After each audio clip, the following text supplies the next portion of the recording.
Hello, আসসালামু আলাইকুম। আমি ডক্টর সৌরভ। আমি আজকে প্রিয় স্টুডেন্ট, আমি আজকে আপনাদেরকে চোখ এবং কানের অনুশীলনী এবং মেডিকেল এবং ডেন্টাল অ্যাডমিশনের যে এমসিকিউ গুলো আসছে ওগুলো সলভ করাবো। আশা করি সবাই বুঝতে পারবেন।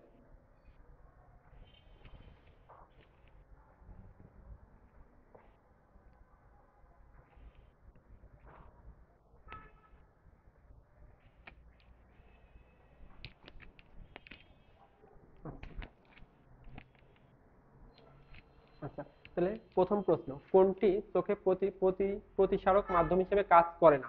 আমরা অলরেডি জানি যে প্রতিসারক হিসেবে কাজ করে কে কে। প্রতিসারক হিসেবে কাজ করে কে কে? অ্যাকুয়াস হিউমার, তারপরে লেন্স, কর্নিয়া, তিনটাই কাজ করে। বাট রেটিনা প্রতিসারক হিসেবে কাজ করে না। রেটিনা কি? এটা হচ্ছে চোখের একমাত্র আলোক সংবেদী কোষ। এটা কি হবে? চোখের একমাত্র আলোক সংবেদী কোষ, এবং এখানে প্রতিবিম্ব তৈরি হয়। এখানে কি তৈরি হয়? প্রতিবিম্ব তৈরি হয়। আমরা যদি চোখের ছবিটা একটু আঁকাই তাহলে আমরা বুঝতে পারবো।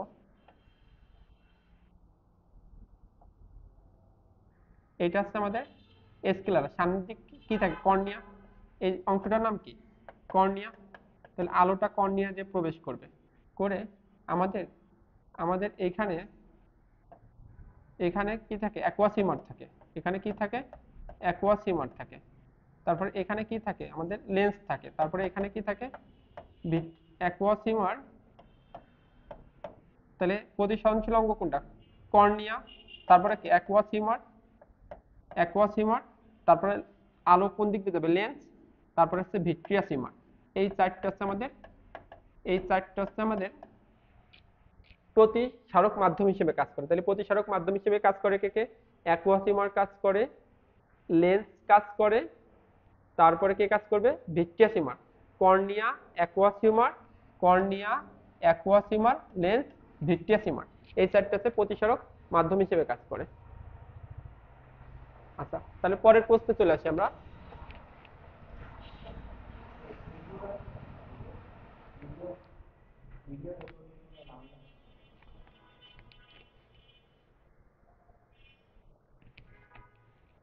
আচ্ছা, আচ্ছা, এরপরে আমরা দেখি ভিতর চোখের রেটিনার ভিতর সবচেয়ে আলোক সংবেদী অংশের নাম কি? সব থেকে আলোক সংবেদী অংশের নাম কি? আচ্ছা, এটা অলরেডি আমরা পারবো আশা করি। এক চোখের ভিতরে একমাত্র আলোক সংবেদী অংশের নাম কি? অন্ধবিন্দু? না, অন্ধবিন্দু হবে না। আলোক বিন্দু, মানে সবচেয়ে বেশি আলোক সংবেদী। সবচেয়ে বেশি আলোক সংবেদী হচ্ছে পীত বিন্দু। পড়াইছি না এটা? পীত বিন্দু, বা এটাকে আমরা ইয়েলো স্পট বলতে পারি। ইয়েলো স্পট বলতে পারি, বা এটাকে ফোভিয়া সেন্ট্রালিস বলা হয়। কি বলা হয়? ফোভিয়া সেন্ট্রালিস। অন্ধবিন্দু কি? যেখানে কোনো রড কোষ কোন কোষ থাকে না, যেখানে অপটিক নার্ভ গুলা মিলিত হয়, সেই জায়গাটাকে আমরা বলি অন্ধবিন্দু বা ব্লাইন্ড স্পট বলা হয়। এই জায়গাটাকে আমরা কি বলবো? ব্লাইন্ড স্পট বলা হয়। আচ্ছা, এরপর আমরা পরের প্রশ্নে আসি। চোখের লেন্স ও রেটিনার মধ্যে অবস্থান করে নিচের কোনটা? কেউ বলতে পারবা চোখের লেন্স ও রেটিনার মধ্যে অবস্থান করে কোনটা? চোখের লেন্স এবং রেটিনা। তাহলে কি হবে? Vitreous humour. তাই তো? চোখের লেন্স এবং রেটিনার মধ্যে অবস্থান করে ভিট্রিয়াস হিউমার। হিমোসিল তো এখানে না। হিমোসিল কোথায় থাকে? যাদের রক্ত সংবহন তন্ত্র যাদের রক্ত সংবহন তন্ত্র আছে মুক্ত, তাদের যে রক্তপূর্ণ গহ্বরকে আমরা বলি হিমোসিল।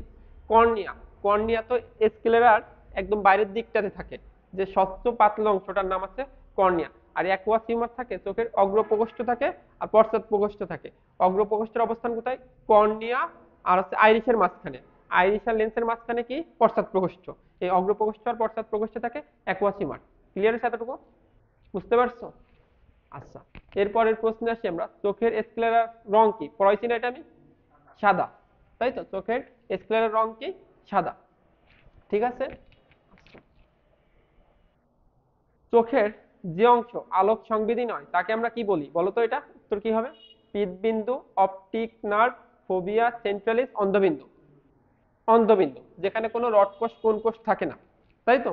যেখানে অপটিক নার্ভ গুলা মিলিত হয়। তাই তো? যেটা আমরা অলরেডি এই যে যেখানে আছে রেটিনার একদম এই জায়গায় কি সবগুলো অপটিক নার্ভ গুলো কি এখানে এসে মিলিত হচ্ছে? সবগুলো অপটিক নার্ভ এখানে এসে মিলিত হচ্ছে, যেটা আমাদের মস্তিষ্কে নিয়ে যাচ্ছে দর্শন অনুভূতি, অপটিক নার্ভ। ক্লিয়ার আছে এতটুকু? এইটা হচ্ছে, এই জায়গাটাকে আমরা বলি ব্লাইন্ড স্পট বলি, এই জায়গাটাকে আমরা কি বলি, ব্লাইন্ড স্পট বা অন্ধবিন্দু বলি, ঠিক আছে। আর ফোবিয়া সেন্টারিস কোনটা, যেটা একদম আমাদের কেন্দ্রে, যেখানে প্রচুর কোন কোষ থাকে, যেটাকে আমরা বলি ইয়েলো স্পট বলা হয় বা পিতবিন্দু বলা হয়। ক্লিয়ার আছে এতটুকু? আচ্ছা, পিউপিলের অবস্থান কোথায়?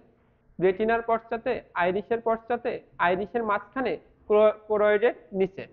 আইরিসের মাঝখানে, কারণ আমরা অলরেডি জানি যে আমাদের কি ছিল, এটা কি ছিল আমাদের সেই মাঝখানের লেয়ারটার নাম ছিল কোরয়েড। কোরয়েড সামনের দিকে আমাদের কি তৈরি ছিল, আইরিস, আইরিস এবং দুই আইরিস, এবং এখানে কি ছিল আমাদের লেন্স। এই দুই আইরিসের যে মাঝখানের যে ফাঁকা জায়গাটা, সেটাকে আমরা বলি পিউপিল, সেটাকে আমরা কি বলি, পিউপিল।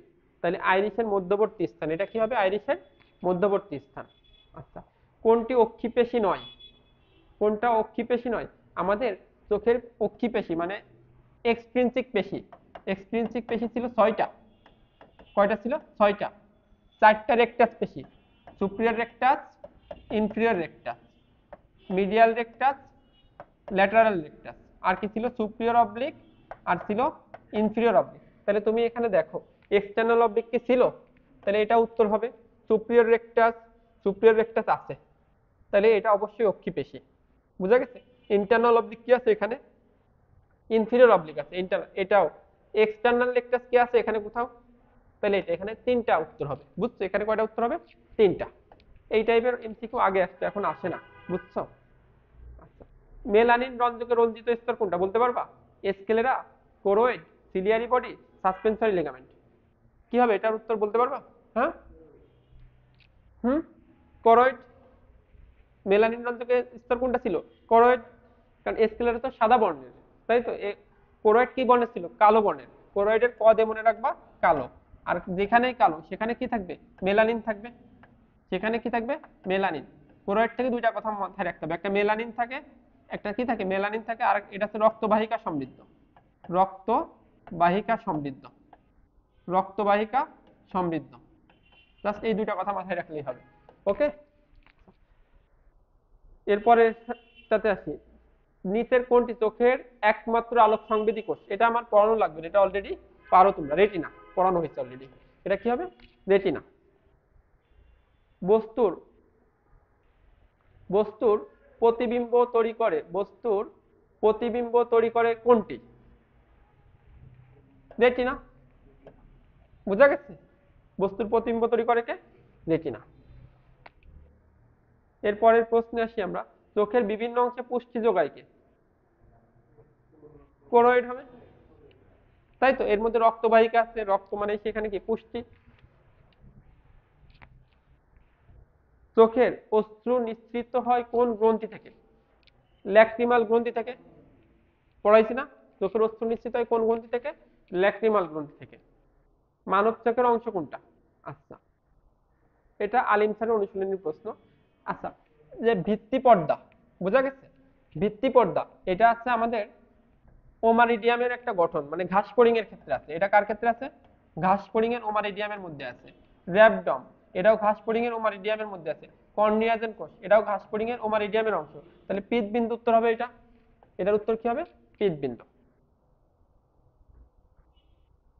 আচ্ছা, মানুষের অক্ষিগোলকের স্তর কয়টা? আশা করি পারবা। 3টা অক্ষিগোলকের স্তর, 3টা। Sclera, choroid, retina. Sclera, choroid, retina. আচ্ছা, মানব চোখের প্রতিসরণ মাধ্যম নয় কোনটি? মানব চোখের, আচ্ছা, কর্নিয়া প্রতিসরণ মাধ্যম ছিল আজকে প্রথমেই পড়াইছি, aqueous humour, lens, vitreous humour. But pupil কি প্রতিসরণ মাধ্যম? না। তাহলে এটাই উত্তর, এটাই উত্তর হবে। হ্যাঁ, কোন রেকটাস পেশি, কোন রেকটাস পেশি অক্ষিগোলককে উপরের দিকে ঘুরতে সাহায্য করে? উপরে, তার মানে অবশ্যই কি হবে? সুপিরিয়র রেকটাস পেশি, সুপিরিয়র রেকটাস পেশি। আচ্ছা, ভিট্রিয়াস হিউমারের ক্ষেত্রে কোনটি সঠিক? ভিট্রিয়াস হিউমার, ভিট্রিয়াস হিউমার এটা কি করে? অক্ষিগোলকের আকৃতি বজায় রাখে, কারণ ভিট্রিয়াস হিউমার কি জেলির মতো ছিল না। এটা কি লেন্স আর কর্নিয়ার পুষ্টি যোগাবে? লেন্স আর কর্নিয়ার পুষ্টি যোগায় কে? Aqueous humour. আইরিস আর লেন্সের মাঝখানের স্তর এটা না। আইরিশ আর লেন্সের মাঝখানের স্তরটার নাম কি ছিল? পশ্চাৎ প্রকোষ্ঠ। আইরিশ আর লেন্সের মাঝখানের প্রকোষ্ঠের নাম কি? পশ্চাৎ প্রকোষ্ঠ। গহ্বরটা কি পানির মতো তরল? Vitreous humour. পানি মানে অ্যাকুয়াস, তার মানে পানির মতো তরল কোনটা? Aqueous humour. তাহলে উত্তর কি হবে? এটা। ক্লিয়ার এতটুকু? ওকে। রড কোষের অনুপস্থিতিতে চোখে কি ধরনের ত্রুটি দেখা যায়? রড কোষের রড কোষের অনুপস্থিতিতে চোখে কি ধরনের ত্রুটি দেখা যায়? রড কোষ মানে রাতে, মানে রাতকানা। বুঝছো? মানুষের চোখের আনুষঙ্গিক অংশ কোনটা? আচ্ছা, আইরিশ এটা আমাদের চোখের প্রধান অংশের মধ্যেই ছিল। সিলিয়ারি বডি প্রধান অংশের মধ্যেই ছিল। সাসপেন্সরি লিগামেন্টাস প্রধান অংশের মধ্যেই ছিল। বাট কনজাংক্টিভা কি প্রধান অংশের মধ্যে ছিল? না। তাহলে এটাই উত্তর। ক্লিয়ার সাথেটুকু? আচ্ছা, চোখের বাইরে সাদা অস্বচ্ছ তন্তুময় অংশটার নাম কি? স্ক্লেরা। পড়ানো হয়েছে কিনা বলো?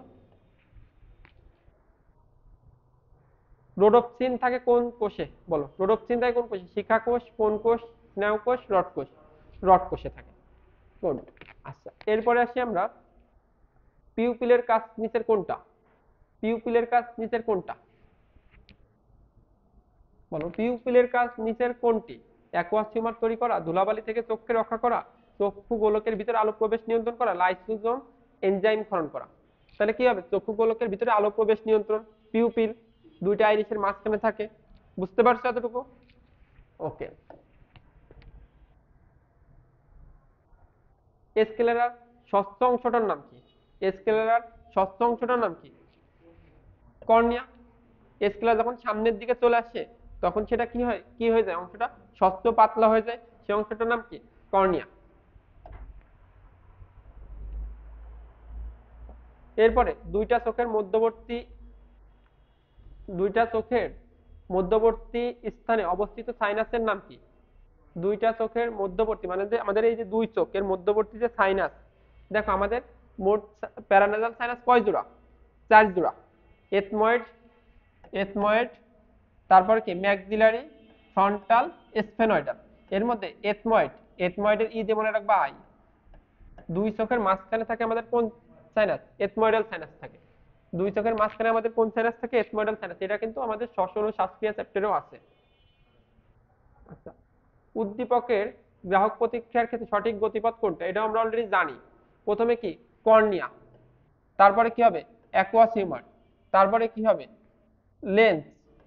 তারপরে কি হবে? Vitreous humour. তাহলে উত্তর কোনটা? এটা। Cornea, aqueous humour, lens, vitreous humour, তারপরে রেটিনা। তারপরে রেটিনা।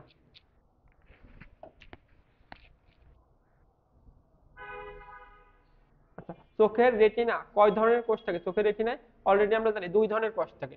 রড কোষ থাকে আর কি কোষ থাকে? কোন কোষ থাকে। রড কোষ থাকে আর কোন কোষ থাকে। মানুষের চোখের রড কোষগুলাতে কোন ভিটামিনের উপস্থিতি পাওয়া যায়? Vitamin A. কারণ ভিটামিন এর অভাবে রাত কেন হয় এবং রড কোষ কি রাতের দর্শনের জন্য আমাদের উপযোগী। চোখের লেন্সে চোখের লেন্সে পরিমিত আলো প্রবেশ নিয়ন্ত্রণ করে কে? বলো, চোখের লেন্সে। Cornea, iris, retina, ciliary body. অবশ্যই আইরিশ। কারণ আইরিশ সংকোচন প্রসারণে হয়ে কি হবে? আলো প্রবেশ নিয়ন্ত্রণ করবে, পিউপিলকে ছোট বড় করবে। পিউপিলকে কি করবে? ছোট বড় করবে। আচ্ছা, রেটিনায় বস্তুর কি ধরনের প্রতিবিম্ব হয়? এটা হবে উল্টা প্রতিবিম্ব। বুঝা গেছে? রেটিনায় বস্তুর কি ধরনের প্রতিবিম্ব হয়? উল্টা প্রতিবিম্ব হয়। ক্লিয়ার আছে এতটুকু? আচ্ছা, এরপরে আসি চোখের কোন স্তর স্নায়ুকোষ দিয়ে গঠিত? চোখের কোন স্তর? রেটিনা। কারণ রেটিনাতে কি থাকে? একদম ভিতরের স্তর, এখানে অপটিক নার্ভ থাকে। আমরা অলরেডি পড়াইছি, অপটিক নার্ভ থাকে। কোরয়েড কালো বর্ণের কারণ কি? এখানে মেলানিন থাকে। কি থাকে? কোরয়েড কালো বর্ণের কারণ কারণ এখানে মেলানিন থাকে। চক্ষু পেশি কয় জোড়া? বলো, চক্ষু পেশি কয় জোড়া?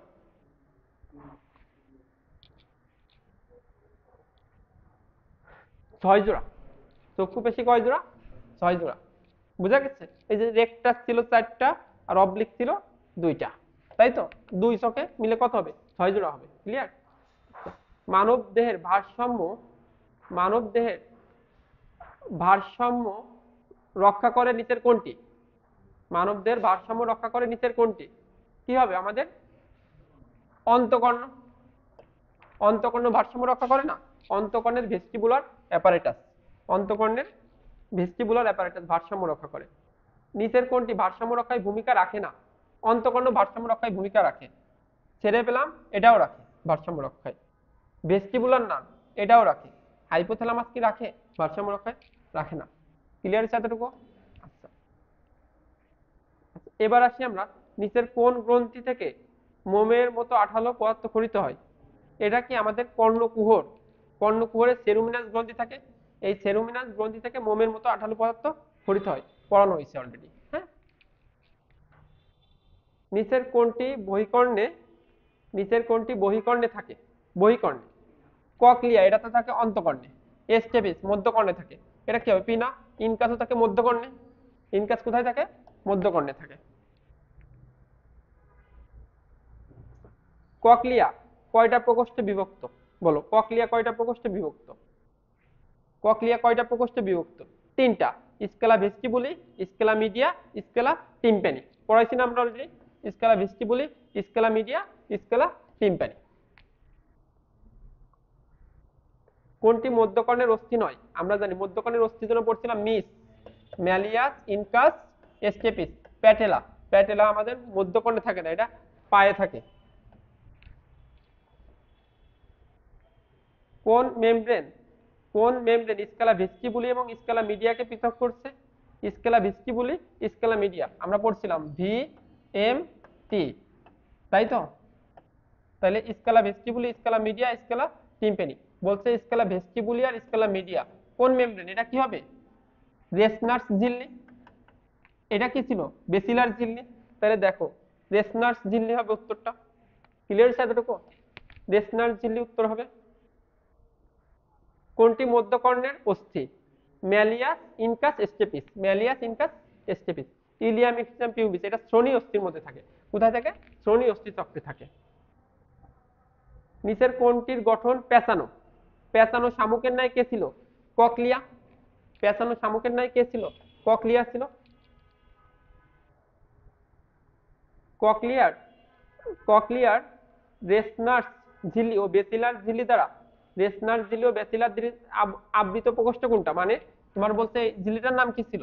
রেসনার্স ঝিল্লি। নিচেরটার নাম কি ছিল? বেসিলার ঝিল্লি। এর মাঝখানের প্রকোষ্ঠ, তাহলে কি হবে? মাঝখানের প্রকোষ্ঠ মানে কি? মিডিয়া। মাঝখানের প্রকোষ্ঠ কি হবে? Scala media. ওটিটিস মিডিয়া কোথায় হয়? ওটিটিস মিডিয়া আমাদের কানে হয়, মধ্যকর্ণে হয়। ওটিটিস মিডিয়া কোথায় হয়? মধ্যকর্ণের প্রদাহ। মধ্যকর্ণের প্রদাহ, ভাইরাস ব্যাকটেরিয়া দিয়ে মধ্যকর্ণের প্রদাহ হয়। ইনকাস কিসের অংশ? ইনকাস পিনা, বহিকর্ণ, মধ্যকর্ণের অস্থি। ম্যালিয়াস, ইনকাস, স্টেপিস মধ্যকর্ণের। আচ্ছা, কর্ণের কোন অংশে অর্গান অফ কর্ডি দেখা যায়? Sacculus, cochlea, middle ear, external ear. উত্তর কি হবে বলো তো? Sacculus, cochlea, middle ear, external ear. Organ of Corti, organ of Corti কোথায় ছিল? বেসিলার ঝিল্লিতে ছিল। বেসিলার ঝিল্লিতে ছিল না অর্গান অফ কর্টি? তাইলে বেসিলার ঝিল্লি, তাহলে এটা কোথায় হবে বলো তো? Sacculus, cochlea, middle ear, external ইয়ার। এটা হচ্ছে ককলিয়া, পেঁচানো শামুকের ন্যায় যেটা। ককলিয়া তিনটা প্রকোষ্ঠে বিভক্ত ছিল। আচ্ছা, ওটোলিথ কোথায় পাওয়া যায়? Otolith cochlea, ampulla. ককলিয়া তো অবশ্যই না। অ্যাম্পুলা, পিনা মধ্যকর্ণে। পিনা তো বহিকর্ণ, এখানেও হবে না, মধ্যকর্ণ হবে না। তাহলে কি হবে? অ্যাম্পুলা। অ্যাম্পুলা, বুঝতে পারছো? অ্যাম্পুলার ম্যাকুলাতে অটোলিথ থাকে। অ্যাম্পুলা, অ্যাম্পুলা থাকে তোমার আসছে তোমার কোথায় থাকে? ওই যে তিনটা অর্ধবৃত্তাকার নালীর ওখানে ছিল অ্যাম্পুলা। ক্লিয়ার? তিনটা অর্ধবৃত্তাকার নালীর ওখানে ছিল। আচ্ছা, তাহলে মোটামুটি আমাদের আজকে এই পর্যন্তই। হ্যাঁ, ওকে, আশা করি সবাই বুঝতে পারছো। ঠিক আছে, আমরা এভাবে ছোট ছোট ভিডিও নিয়ে আসবো নেক্সট টাইম। আশা করি সবার ভালো লাগবে। আসসালামু আলাইকুম।